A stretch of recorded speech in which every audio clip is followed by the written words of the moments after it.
Hello, magandang gabi sa inyong lahat. So disclaimer muna tayo.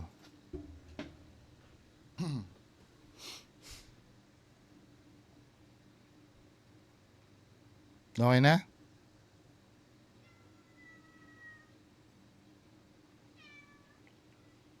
So play natin tong video natin. Nare-react. Ito ay sa MGB, kuliling-kulili na ang tenga ko dito. Mapa-comment section. Alam ko na content ko na ito dati, pero sige, i-revisit uli natin, no. Baka hindi ko na rin mahanap yung dating video. Iba yata yung title na ginawa ko dito dati. Pero sige, anuhin natin, no. Reactan natin. Ito yung multo daw sa video, yung may tumakbo. Hanggang ngayon ay palaisipan pa rin sa ilang kabataan sa Biñan, Laguna ang video ng isang taong maitim na nagrehistro sa kanilang Iconic yung ano, you know, yung tunog, no? Ten ten ten. Ten ten ten ten ten ten.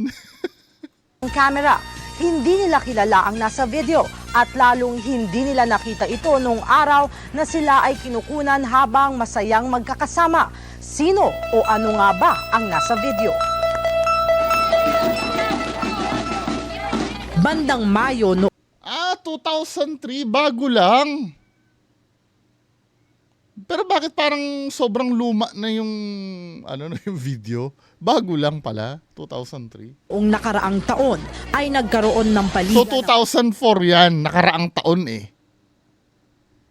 ng basketball sa subdivision ni Not so long Joseph ago. Grijaldo sa Barangay San Francisco, Biñan, Laguna, kung saan isa siya sa mga sports coordinator. Nung matapos yung opening ng basketball, sabi ko mukhang para medyo madagdagan yung ng mga bata, yung laro nila, practice nila. Ay dadaling ko sila sa isang lugar na yung walang masyadong tao na hindi delikado sa sasakyan. Kasama ang 12 bata na edad 8 hanggang 12 ay nagtungo sina Joseph sa isang kalapit na subdivision na bago pa lamang dinedevelop. Bali magna-9 nung dinala ko sila doon. Yun mayroong mga iba't ibang klase ng exercise tinuro ko sa kanila. Nagja-jogging Push sila, up. dribble. Tapos isa-isa sila kinukunan ko. Pagkatapos magpapawis ay umuwi na sina Joseph at kasamang mga bata. Nung gabi na ho, nung ta-transfer ko na sa BHS, pagka-transfer ko, yung nakita ko may itim na dumaan. Sabi ko ba, ano kaya yung itim na dumaan? Ni-rewind ko.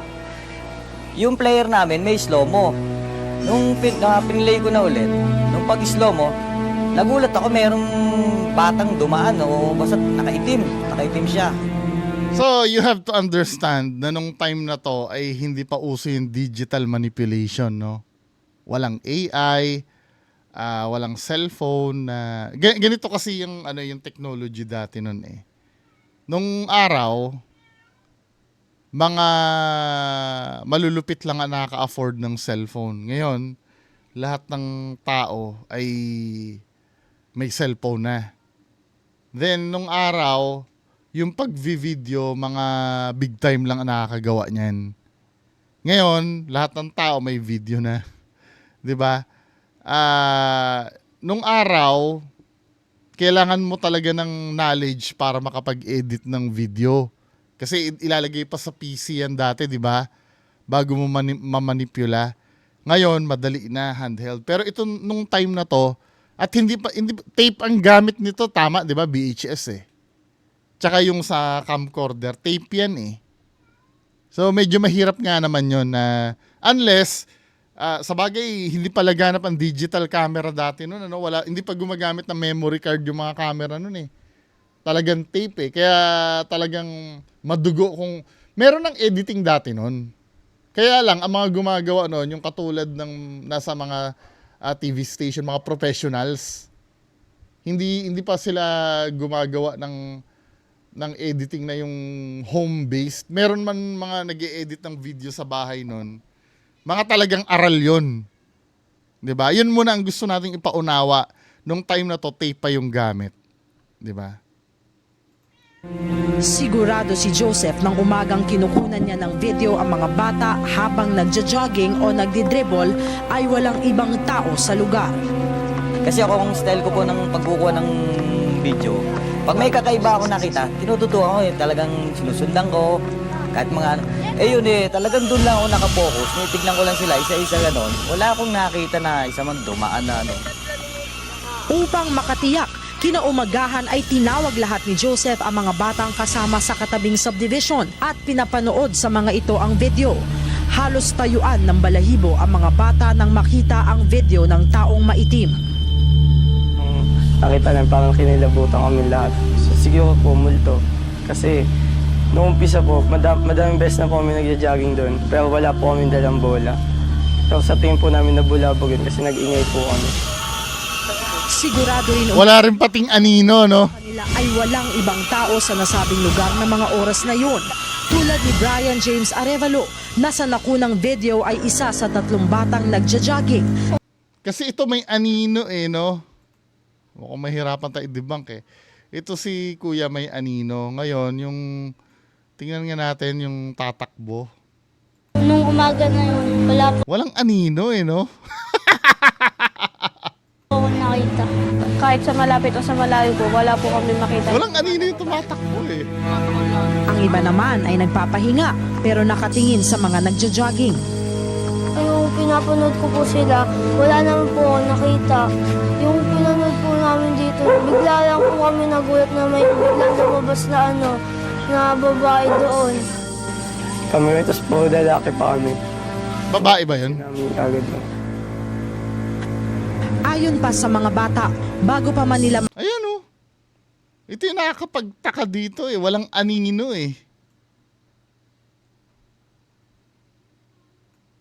Ito si Kuya may anino Tapos yung makita sa video walang anino. No? ang dumaang babaeng maitim, ay may naramdaman na silang kakaiba na mga sandali iyon. Confirmation bias naman yon. Yung sasabi mong may ito kasi kadalasan na nangyayari, no? Hindi. Yung pagiging multo nito ni ate na tumakbo na yan, debatable pa yan. Pero yung sasabihin mo na nung time na yon, may nararamdaman ka ng kakaiba, saka mo lang naisabi yon nung napanood mo na yung video, confirmation bias naman yon. 'Di ba? Bakit hindi nyo kinuwento yun nung time na nandun kayo? Bakit hindi kayo nagkikwentuhan na masama yung pakiramdam nyo doon? Na ikwento nyo na lang nung time na discoveryhan nyo to sa video. Lumalamig po yung katawan ko. Parang may umawak po sa akin. Di ba? Ando na po, parang bigla pong lumamig. Summer po nun. Akala ko po nun lang, guni-guni lang. Kinumpirma naman ng ilang residente at opisyal ng Barangay San Francisco na sadyang may kababalaghan sa naturang lugar. Marahil mga bandang alas 12 ng ating gabi yun. Nakapansin kami ng isang mag-ina na tumawid bigla sila sa kalsada. Ay di kami lahat naggalumantang dahil 10 oras ng gabi mag-ina sila. Hindi hinabol namin sila. Sa pag-akala namin yung lakad nila kayang-kaya naming abutan. Pero nagulat kami pagdating namin doon sa lugar na yun. Wala. Hindi, kwento lang yan Mas maganda yung may kasi sometimes may mga kwento na ginagawa na lang kababalaghan dahil may nangyaring kababalaghan dun sa lugar. 'Di ba? Basta mag-o-opinion ako regarding dun sa tumakbo na yun mamaya. Isang gabi na nag-rolling muli ang mga barangay tanod sa nasabi ring lugar. Ang narinig naman namin noon isang mahabang daing, yung parang minamasakit siya, parang pinapatay. Doon din sa lugar din yun. Nung wala naman kaming makita na anong pamambagay, inisisa ko yung mga bahay. Doon sa mismo sa likod ng bahay namin, maliit na siya, hindi ko alam kung parang duwende na parang Kayo naabutan nyo na to, yung mga computer na ganyan yung monitor. Yung CRT pa. maintindihan. Basta ang natatandaan ko siya, maliit siya, pero may kalakihan yung ulo niya. Tapos maitim. Bago nagsulputan ang mga Nandiyan na si Ma'am Ana de la Cruz. na kilala rin Masusuka sa na yun. tawag na silkas. Dati itong palayan, may parting masukal at mapuno at tapunan pa ng bangkay. Ayon sa aming mga matatanda, talagang itong lugar na ito, tirahan to ng mga engkanto. Ito dating kahuyan to, mga puno ng baliti, ng malalaki, puno ng ligas, mangga, kalumpang. Yun ang talagang tinitirahan ng kanto ng mga manlalabas. Noon pa man, meron na kasi mga tinatapon daw na mga nasa salvage doon sa lugar na yon. Manifestation ng isang Ang pangit kasi sa channel to, ano no, more on kwento sila. Hindi sila evidence-based. Pero dito, nagsuri yung mga... soul. Ipinasuri namin sa isang video effects expert ang video ng umano'y multo. Ayon sa kanya, hindi idinagdag o ipinatong ang batang maitim. Ang tingin ko talaga dito, dumaan talaga yung bata. Ako din. May dumaan talaga doon sa mismong pinangyarihan. Definitely, from the looks of it, meaning yung tama nung ilaw. Pero ang argument ko niya, ba't wala siyang anino? Anyway, kung may explanation din yun, malay mo sa positioning niya rin. Kasi papaganon siya eh. Kumbaga patusok siya eh. Kumbaga sa... Ito ha. Wala akong mahanap. Ito. Dito sa backstage pass ko na Linkin Park. 'Di ba? Kumbaga, ito kasing dumadaan na to, paharang siya sa araw eh. Yung tumatakbo na yan, papaganyan. Kaya wala siya masyadong anino din. 'Di ba? Pag ganyan, may anino. Pag gumanon. Baka depende sa positioning niya rin. Pero ang malinaw dito, hindi siya edited, no? Tsaka, may tama din ng ilaw sa kanya, oh. Kung saan yung angle ng ilaw ng mga bata or ng mga ano man yan nandito, pareho din nung sa angle nung supposedly multo. So definitely, hindi to pinatong. Hindi pinatong yung multo dito. Definitely, nandyan sa shot na yan. Pero ang ipinagtataka ng video expert, tila pilit na binura ang anino ng umano'y multo. Oo nga, no? Maraming software na ginagamit for visual effects na Hindi nang tanong ko yung anino din. nakagawa nun. Burat. Hindi, ito ha. Ang argument nung video expert, binura daw yung anino. Bakit ka magbubura ng anino? Ba't mo pag-aaksayahan ng oras na burahin yung anino? Parang napaka-lame naman nung Video expert, tila pilit na binura ang anino ng umano'y multo. Maraming software na ginagamit for visual effects na nakakagawa nun. Bura ng shadow. Computer lang or computer. Hindi accessible yung yung computer eh. Pero tinitake note ko yung argument niya na yon, no. Tinitake ko yung argument niya na binura. Pero kailangan may pinag-aralan ka dun sa Hindi katulad yan ng may AI ngayon, ha. AI ngayon madali na eh. Pati doon sa panahon ng cellphone era, ng Android, ng iPhone, madali na eh. Pero yung ngayon, yung dati, hindi actually, kahit ngayon, alisin mo yung AI ha, yung mga early 2020s, mahirap pa rin burahin yung anino eh. Kahit accessible na sa lahat ng mga tao eh. Pwede, ikakrap mo yun, matrabaho yun eh. Ikakrap mo, tapos ipapatong mo dyan. Para walang anino. Pero yung ganito, na tape pa yung gamit, diba? Tsaka masyadong perfect siya na binura. Dapat may smudges dyan sa paligid.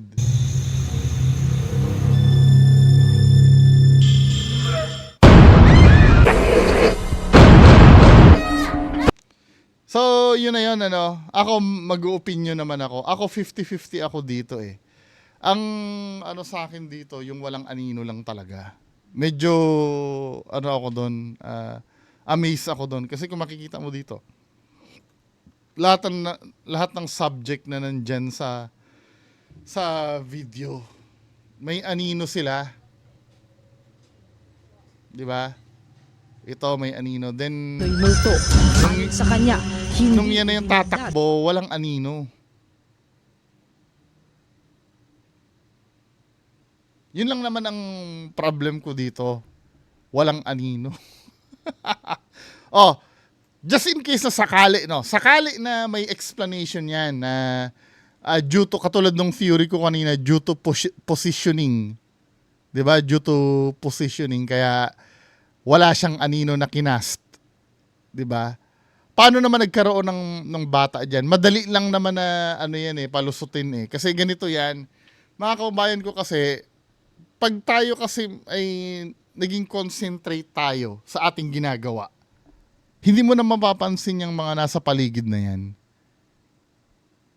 Sasabihin mo, wala naman, nung time na yan, wala naman Hindi ko pwedeng relyan yun yung testimonya na yun. Kunyari, may anino yan, as in normal na may anino. Hindi ko bibilhin ito na paranormal Kaya lang, nagiging paranormal ito sa akin kasi walang anino. 'Di ba? Pero kung just in case na may anino to, hindi pwedeng tanggapin na dahilan yun. Noong time na yan, wala talaga. Kasi unang-una, wala naman magpo-proof nun na talagang wala kayong kasama dyan noong time na yan. May CCTV ba dyan noong time na yan? Wala namang CCTV Kayo, hindi nyo napansin yan. Ano ibig ko sabihin? May times kasi na O itinatay may time na sa sobrang focus mo sa isang bagay, hindi mo mapapansin na meron ng dumaan. Nangyari na rin sa akin yan kadalasan. Sa mga vlog, pagka nasa, hindi vlog yung nagvi-video lang ako sa isang lugar na, ito sa store pala namin, binibidyohan ko yung sitwasyon ng foot traffic sa mall na concentrate ako yung itsura ng store ang binibidyohan ko sa flow ng traffic ng mall. Nung pinlay na namin yung natawa kami kasi may bata na pumapakyo sa harap nung video. Nung time na yon, hindi ko napapansin yon kasi focus ako dun sa binibidyohan ko 'Di ba? Nung pinlay na namin, biglang may bata na gumagano doon sa harap nung video ko. Ano ibig ko sabihin? May time talagang gano'n na akala mo kababalaghan na hindi naman necessary kababalaghan. Akala mo walang ganon, pero pag pinlay mo na, kasi hindi mo naman marerecall lahat ng pangyayari dyan just sa video na yan Nung time na yan Hindi mo 100% na marerecall yan. Katulad ng ilang dribble ba ang ginawa ng bata, hindi mo naman matatandaan yun unless na i-rewind mo yan 'Di ba? Ilang hakbang ang ginawa ng bata. Yung bata ba na kasama mo dyan ay umubo ba? Hindi mo matatandaan yun. Basta ang alam mo lang, nandyan kayo na nag-dribble. Pag ni-replay mo na yan, saka mo na lang nakikita na yung bata ay nagkamot ng ulo, umubo, di ba? Parang ganyan, siguro may dumaan dyan na hindi mo lang talaga napansin. Tapos nagkaroon, yun yung 50% ng pagiging skeptic ko. Yung 50% naman na paranormal to, yung walang shadow. Doon lang tayo parang medyo, hindi ko alam kung paano nangyari yun. Pero theory ko, sa positioning niya ba habang tumatakbo, hindi conclusive 'Di ba? Kasi kung kahit papaano, papaganyan yung ilaw nakaharap siya Dapat nga mas malaki ang shadow nito, 'di ba? Iniwasan siya ng liwanag. Ayun Ang laki dapat ng shadow niya dahil nakaharap siya dun sa source of light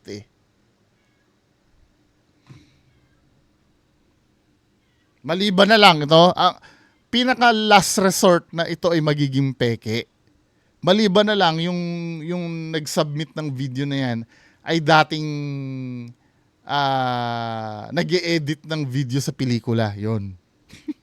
Kung ang resume niya dati siyang Hollywood editor, video editor or ano. Pero kung siya ay normal na tao lamang, regular na tao na nagbi-video lamang, I don't think na sa time period na yon ay may edit ito. Di ba? Who knows? Kaya 50-50 pa rin. kung sasabihin nyo ipipilit yung totoo yan, medyo mako-convince naman ako. Kung hindi totoo at mabibigyan nyo naman ng magandang explanation, pwede ko din naman paniwalaan din. Anyway, satisfied ba kayo? Kasi yun talaga yung ano yung pinaka issue dito, walang shadow Abnormal yun, hindi yun totoo. I mean, hindi siya natural. Hindi totoo. Hindi siya natural na walang shadow. So, yan lang po muna ang ating mga pag-usapan ngayong gabi. Magandang gabi po sa inyo lahat. Bye-bye.